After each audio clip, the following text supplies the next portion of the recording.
Ahlan ya Shabab. Today we're going to be talking about Saudi Arabia, and I'm wearing the hat that I wore when Tom Hiddleston made eye contact with me, so I really like this hat. Nothing to do with the topic though. All right, Saudi Arabia, let's talk about it.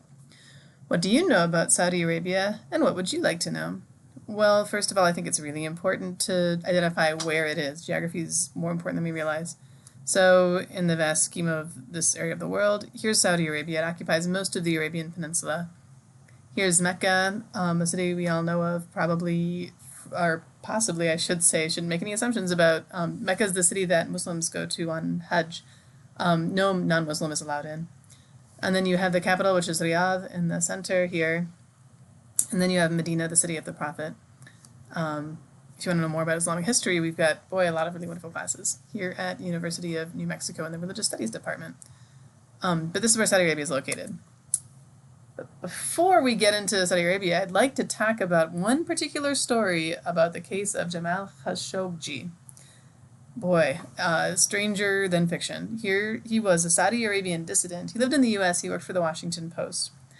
On the 2nd of October of 2018, Khashoggi entered the Saudi consulate in Istanbul to obtain documents related to his planned marriage, but he was never seen leaving. Conspiracy theories abounded. News reports almost instantly claimed that he had been dismembered with a bone saw inside the consulate. And spoiler alert, that's exactly what happened. But that's not what the Saudis said. The Saudis first denied the death and claimed that Khashoggi left the consulate alive.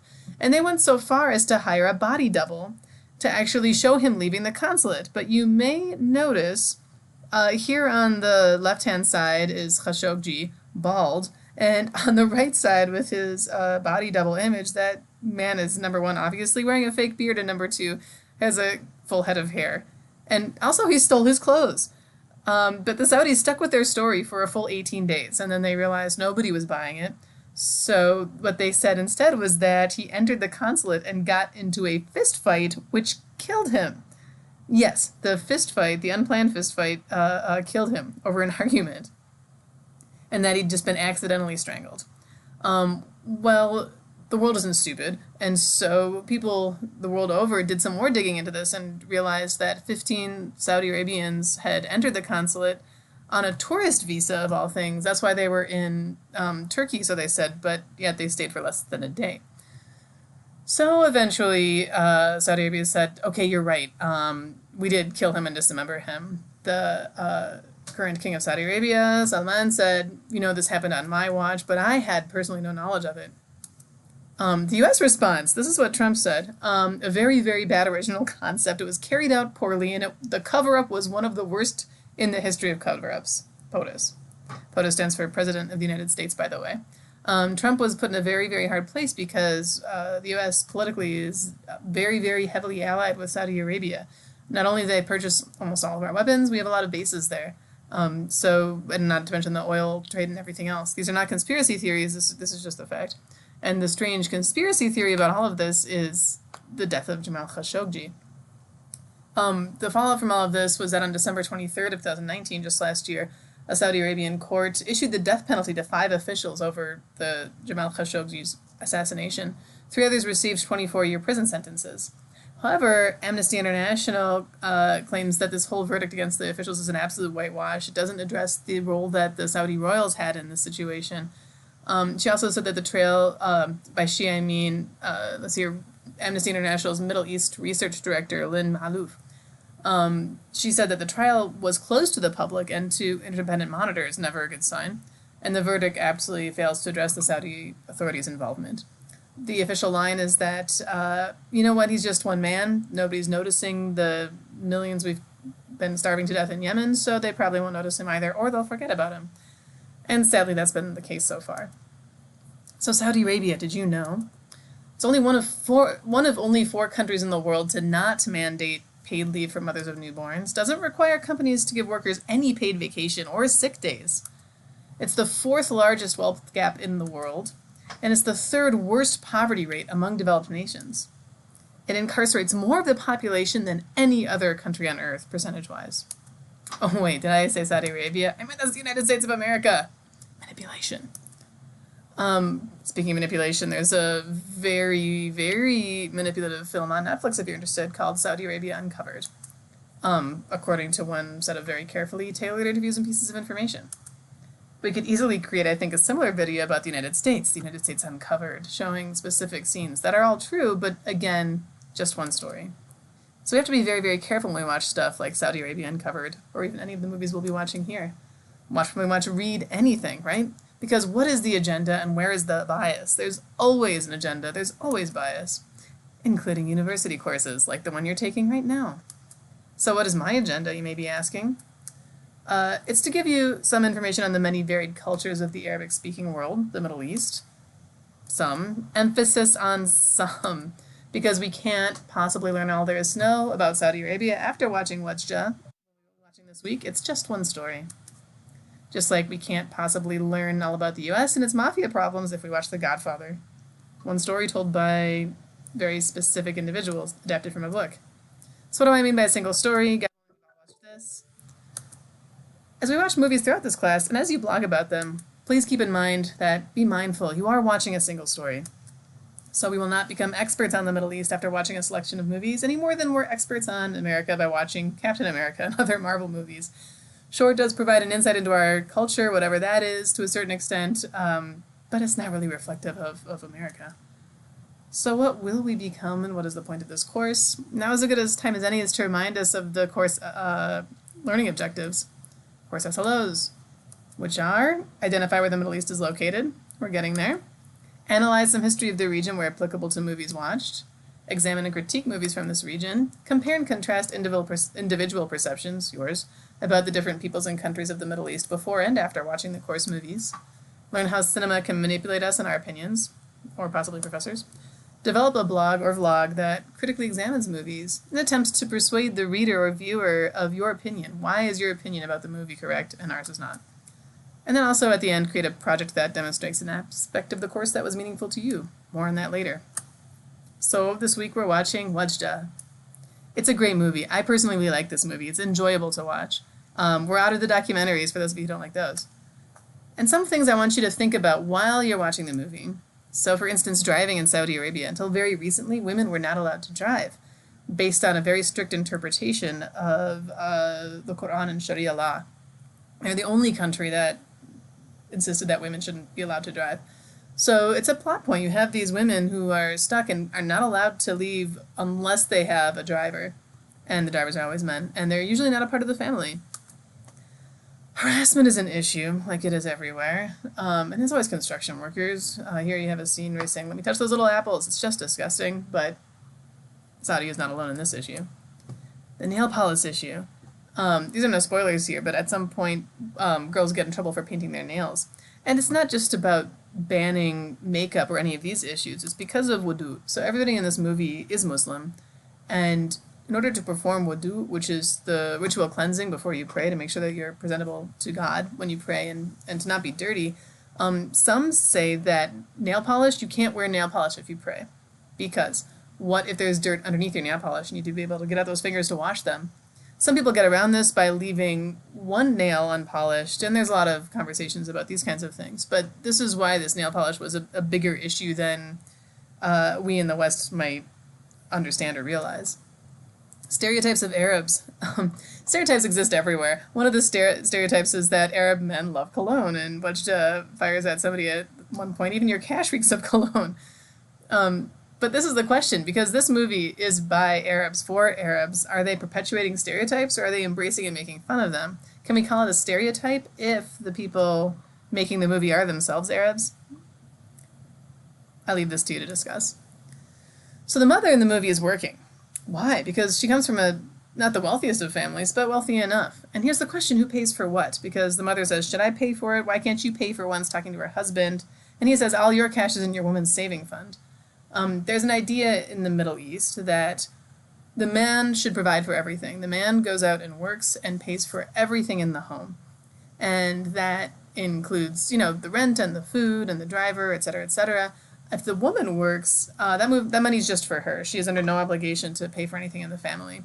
She buys jewelry and that kind of thing, or gold or whatever else it is that women apparently like to purchase.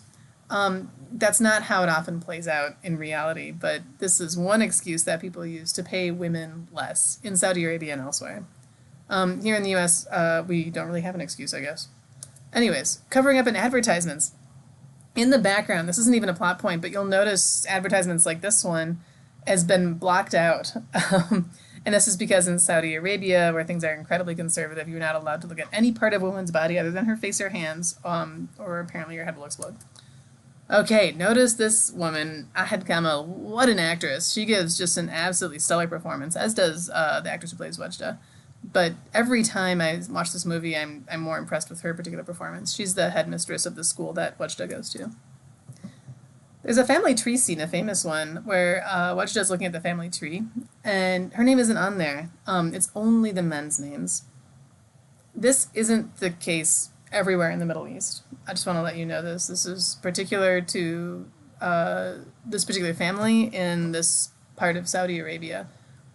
As everywhere else on Earth, just about, the lineage of a family is followed through the male line.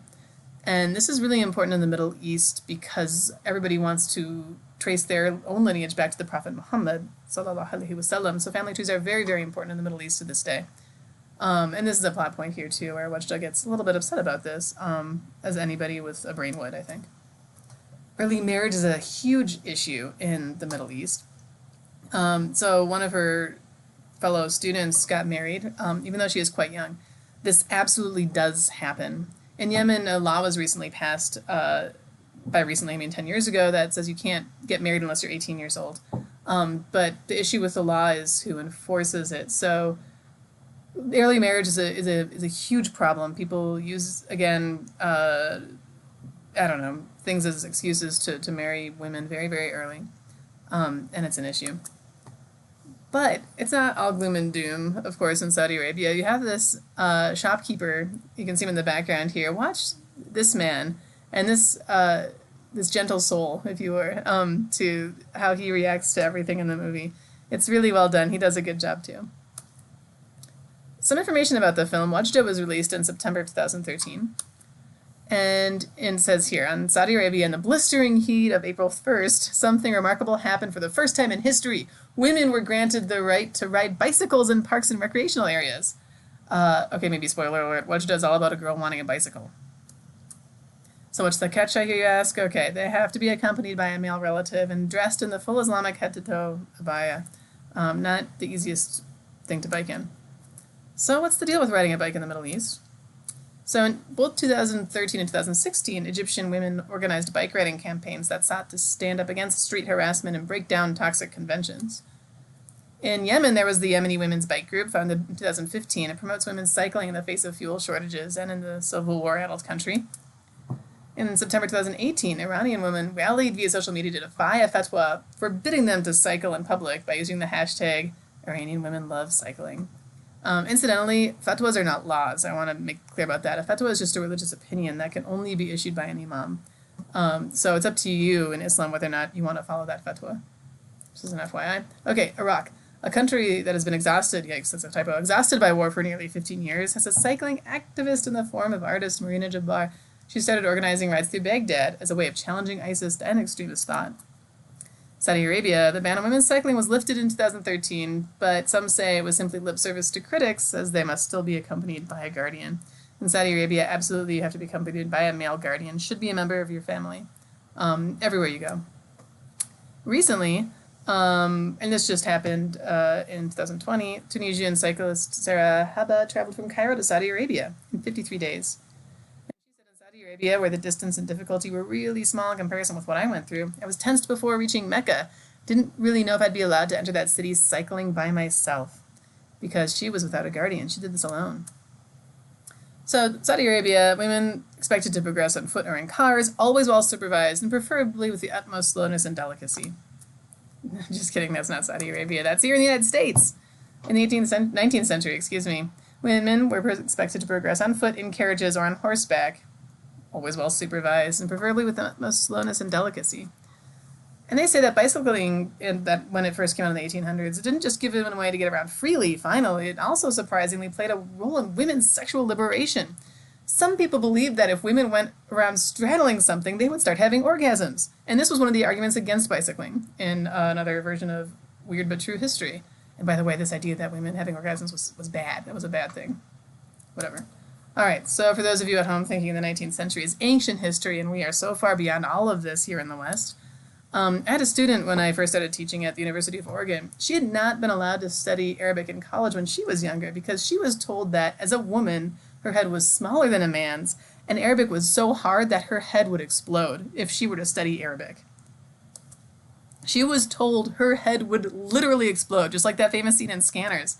And people believe this in college, in the United States, in the 20th century, in living memory. So today in America, to get back to bicycles, in most states it's illegal for children under the age of 12 to ride their bikes without adult supervision. Although, frankly, the law is unclear, and it does vary from state to state. Utah recently passed a free-range kids law, and I'm not making this up, that to allow children to actually go out and play and make mistakes for parenting in the age of fear. Here in New Mexico, kids have to be 12 to be outside alone, but 11 if left indoors. I grew up at a very different time than all of you, I suppose. I was 6 years old riding the bus to the mall by myself, so it's a different world, I suppose. But to get back to Wadjda, Haifel Mansour, she directed one of the first feature films ever to be banned in Saudi Arabia, but she won't be able to watch it at our local theater because cinemas are banned in the kingdom. So the film, called Wadjda after its protagonist, that's the name of the girl who wants the bicycle, it's the first to be filmed entirely in Saudi Arabia with an all-Saudi cast. The director Haifa said, "People have contacted me with death threats, but that doesn't matter to me. Everyone in the media business in Saudi receives death threats." That's the source. Cinemas are back in Saudi Arabia, incidentally. They were common up to the 1970s. They were shut down by clerics because it was seen as an un-Islamic leisure activity in the religious conservative kingdom. But they were opened back up very, very recently in 2018. And what was the first movie shown? You'll never guess. Black Panther. Surprise. Most movies are, of course, though, edited. Here's what they said. Films are slightly edited and modified to reflect sensitivity to the local culture here in the region. But even with these modest edits, you can imagine what they are, sexuality and nudity, but we believe these edits will be quite modest. Some more from the director, from an interview with her. She told NPR's Rachel Martin that she wanted to make a film that mirrors reality as much as possible. She says, "I couldn't make a film where all women are innocent and they're all striving to be free and all that because it's not real," she says. "I think a lot of the women are the gatekeepers. A lot of women reinforce these values. And for me, it was not making women all the victims and men all the oppressors, because that's not reality." Haifel Mansour went on to say Saudi is segregated and women are not supposed to be outside and all that. So whenever we would shoot our outdoor scenes, the director herself, I would have to be in a van and I would sit with a walkie-talkie and monitor. It was tough. It was frustrating to be in that confined space, but it was rewarding. And here's a picture of her outside, but can you imagine being stuck in that van having to direct? My goodness. So why do it then? Why not film in Jordan or Qatar or Egypt or literally any other place? She says, "I think it is very important to open up Saudi and have new imagery coming from the kingdom. Nobody knows what it was like to be in Saudi Arabia, and for me it's important to create that ownership, even for people in Saudi, when they see the neighborhoods and all of this." I know I get excited when I see things about Albuquerque, right? Imagine if you've never seen Saudi Arabia before, as a Saudi. She continues, "One day we did some cultural screenings in Saudi, and we invited a lot of Saudis and young kids, and one of them came to me and he was really emotional. He told me, 'I understand. I feel how Americans feel now when they see an American movie.' And it was amazing. It made me almost like, oh, I'm going to cry." It's very sweet. So I hope you enjoy the movie. I hope you enjoyed this background to it. Hope I didn't speak too fast. Questions for a debate that we have upcoming in our small group discussions before you watch the movie. So Wadjda has told repeatedly what girls can and cannot do. We like to pretend that this is an Eastern issue and not here in the West at all. But have you ever been told in your life that you could or couldn't do things based on your gender? Did you hear things like those are girl colors or boys don't cry or girls aren't allowed in the military, that kind of thing? Where did you hear these things from? Who enforced these rules? And who enforces these rules in Wadjda? Things to think about as we move forward. I hope you enjoy the movie. Wadjda.